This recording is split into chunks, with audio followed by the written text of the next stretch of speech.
शादी क्यों करनी है? आजकल तो लड़के नीले ड्रम में डाल देती हैं, हनीमून पे ले जाके पहाड़ से ढकेल देती हैं। ये जो इस तरह के कमेंट डालते हो ना तुम लोग, जब भी मैं कोई शादी या फीमेल कॉज के लिए वीडियो बनाता हूँ, तो भाई देखो, तुम लोग को ना एक थोड़ी सी हिस्ट्री का पार्ट बताता हूँ। कभी खोज के देखना, जितना इंटरनेट खोजना खोज के देख लेना।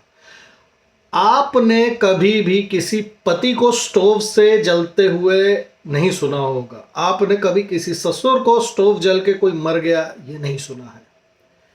सैकड़ों हजारों में लड़कियां जल गईं, और क्या? स्टोव पे खाना बना रही थी जी, स्टोव फट गया।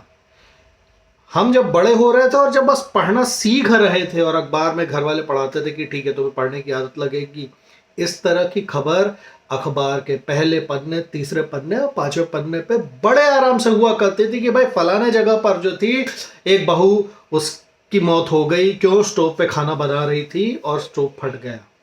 यकीन जानिए, मेरी काफ़ी उम्र हो चुकी है, 40 प्लस हूँ मैं। उस समय भी गैस बहुत कॉमन थी, स्टोव वाले घर बहुत लिमिटेड थे और सोशो इकोनॉमिक में नीचे तबके वालों के पास हुआ करते थे। स्टोव हर जगह नहीं होता था और अच्छे अच्छे घरों की लड़कियों के न्यूज़ आती थी कि भाई उनके यहाँ गैस खत्म हो गई थी जी, स्टोव पे खाना बन रहा था, स्टोव फट गया।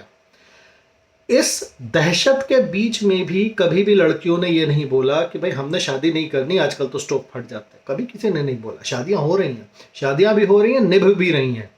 तो ये जो कुछ एक न्यूज़ आ गई ना, इतनी नहीं है कि पेपर में छपने लगे, पेपर एकदम छपे रहे इस चीज़ से कि भाई अरे इतने सारे नीले ड्रम बिगड़ने। ऐसा हो नहीं रहा है।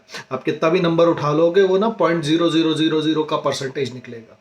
तो दो चार न्यूज़ से अगर आप लोग इतने डर गए हो कि यार शादी नहीं करोगे, तो मतलब काय बात के मर्द हो यार। ठीक है, तो ये फालतू के आर्गुमेंट मत दो। अगर कलेजा सीखना है तो उनसे सीख लो, और मेरी बात पे यकीन ना हो तो जाके गूगल मार लो, चैट जीपीटी से पूछ लो, जो ऑथेंटिक सोर्स लगे, या उस जमाने के किसी बुढ़े से पूछ लो, तो पता चल जाएगा कि होता क्या था, कितने स्टोव फटा करते थे।